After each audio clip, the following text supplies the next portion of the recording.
Go ahead and make an opening statement about Maryland and the 3 games this week, and then we'll move it to questions. Well, really just honestly haven't even thought about 3 games this week. I mean, it's been an intense start to the conference season, I think, for every team in the league, not including, what we're dealing with. So we really just, to be honest with you, only think about Maryland.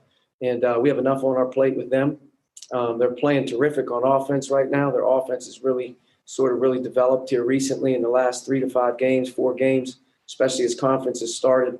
Prolific 3-point shooting team. And they have a couple unique lineups with Dante, Scott, and Hamilton in the game in particular that have really, really caused a lot of problems for opposing teams in terms of how they attack and shoot and are able to really spread the floor out on you and pick on your front court players. So it's been impressive to watch how they've developed their team. They got some guys playing really well, especially Eric Ayala. Wiggins are the known guys, but I really think Dante Scott may be one of the most improved players in the country. Some of their new guys have really added some value. Daryl Marcel is obviously the heart of the soul of their team, and hopefully he's okay and gets back. I'm not sure if he's playing or not, but our attention's been on Maryland. They're very good, and we have a work cut out for us. So that's really what we've been focusing in on. Alex. Archie, I'm sure you haven't been happy overall so far with the defense, but looking at kind of what you guys were able to do early in the season defensively compared to maybe the last 3 games, what are you not doing defensively recently that you need to improve on, and how concerned are you with Maryland's ability to space you guys out in the half court? Well, very concerned about Maryland being able to space us out in the half court. They did it a year ago here. They changed their offense before they came in and played us, and realistically played a 5-out game the whole first and second half, realistically, and made us guard the dribble. And they confused us with exchanges and dribble weaves and handoffs and ball screens. And, it turned into a very difficult cover for us. So I think that's on our mind. Maryland's presenting a lot of problems right now for the other team in terms of being able to, how do you handle, their ball screens, their handoffs, their weave, because their front court players are shooting such a great percentage. So it's a huge concern. There's obviously a lot of concerns when you go into the game, but being able to defend them with the way they're playing, it won't be just us. It's a lot of people are having problems. Our defense has sort of got to get its feet back on the ground. We're not tough enough on the ball right now. I think since conference play has started, in particular, fatigue has set in throughout the course of the game. You're playing very good teams, very well-coached teams. You're in the middle of January in our rotation. Has put us in a situation where, we're not playing a ton of guys. And I think you can see out there, we're playing too many tired guys at times, and it's costing us. But our defense was fine against Illinois, and played against a really good team in Illinois, and we're able to hang pretty tough there. Northwestern did not play well at all. And the other night against Penn State, in particular, I thought our first half was pretty good on defense. They made some tough shots. And in the second half, I thought, they did a number of 4 or 5 shots that there's not much you're going to be able to say to the guy in terms of being able to stop that if it goes in, just because there's a hand in the face and you're where you're supposed to be. But I just think in general, our defense has got to get more sound. We've got to get back to some of the basics. Sometimes over the course of the season, when you play a lot of games, you lose some things. The physicality of our front court, our communication's got to be better. But I just think in general, guarding the basketball, keeping things, sound off the ball, not as spread out. So we've had a chance here. This is the longest break I think we'll have the rest of the season in between games, or at least for the month of January. So we've had an extra day to sort of really work on ourselves. But no question about it. We're concerned right now about Maryland, but I do think our defense right now hasn't played up to snuff in at least 2 of the 3 games in terms of how we've defended here in conference. Caleb.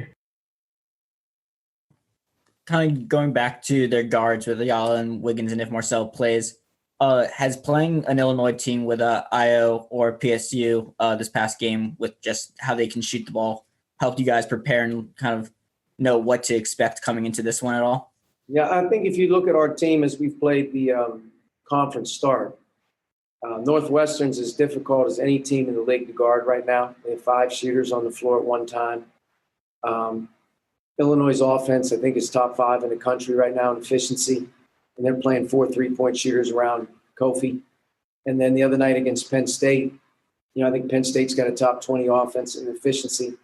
And in particular, when you look at the three-point shooting numbers that their guys have throughout the course of the season, we've played 3 very difficult games in terms of our defense being able to get the job done. I'm not saying that that's okay. I'm just saying there's some difficult covers out there. Some really prolific three-point shooting teams. And, if you watch Penn State play leading into our game, you watch them play against Virginia Tech or Seton Hall or Illinois in the first half, some of the scores and the shots they made against those teams, they made against us. It's not anything different. So I think that we've played 3 really good offensive teams to start conference play. That's been one thing. But it's preparing us for what we're going to have to do better. And I think, there's a couple things you can control. I think number one, if you don't turn it over, you don't deal with it in transition as much. That's number one.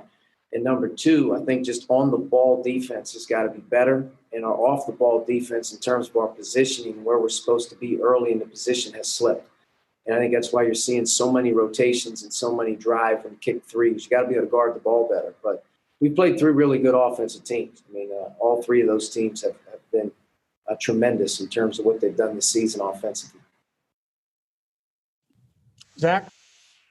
Archie, forgive me. I don't think we've gotten a chance to ask about Joey since obviously the surgery. Just kind of, I know you said that it was something that for a while you were sort of hoping to treat and just sort of see how it reacted. Kind of what got to the point where it required the procedure, and just kind of where does he go from here in terms of timeline and getting and that sort of thing.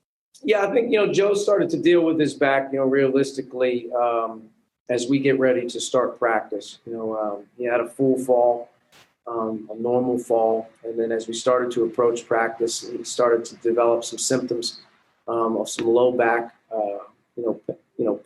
pain, or I should say uncomfortable feeling. And upon, sort of our docs and our medical team, taking some time with him, some rest and some opportunity to take some time in the preseason, gave him a chance to recover. And Joe, realistically, I think leading into our opener, had practiced about 3.5 straight weeks fine.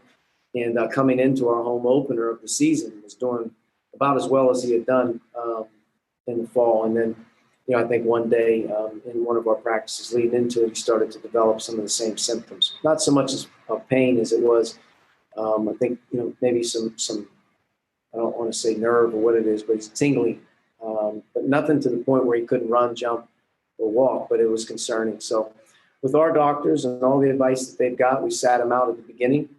And as we headed down to Maui, the Maui Invitational, he wasn't going to probably be able to play there. We hoped he could. And then upon returning, he didn't get any better. And gave him the month of December to sort of see if it could maybe kick back in and he'd be able to, give himself a chance to maybe, get some games in to see how he would do, just because he's not that uncomfortable. But it became apparent that his symptoms weren't going away. And, the procedure was successful.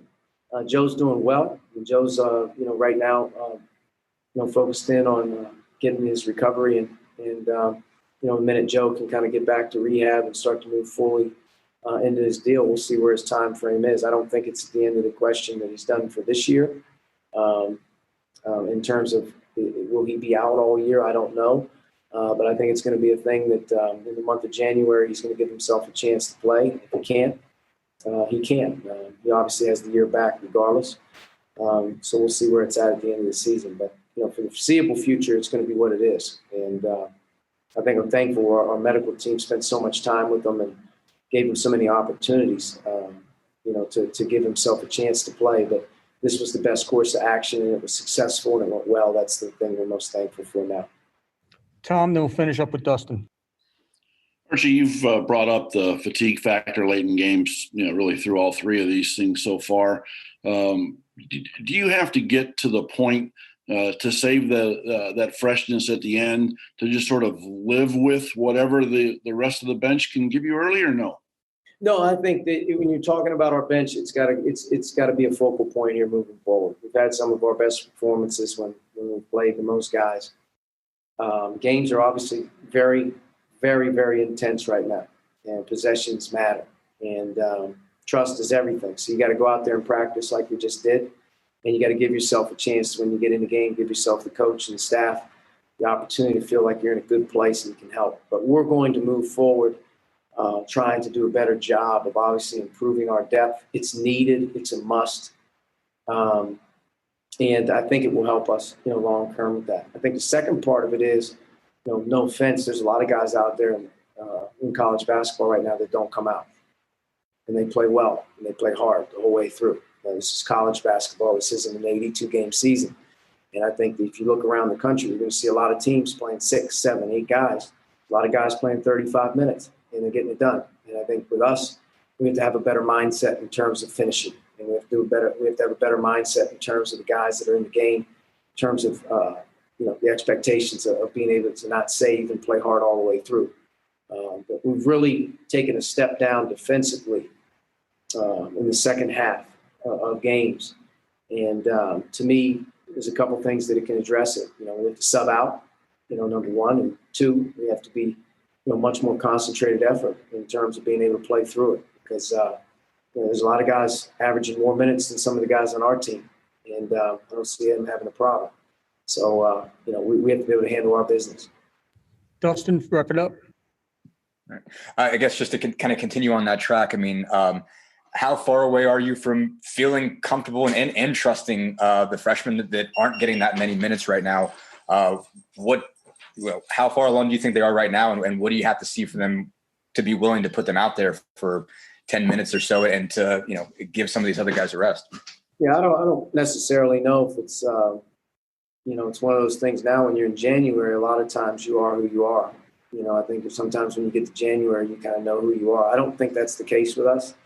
I think that we have to be able to play our guys a little bit more and give them more opportunity in the game to develop that, because, what we see in practice every day isn't enough. We have to give them more pressure opportunities. I think Jordan Geronimo has to play moving forward.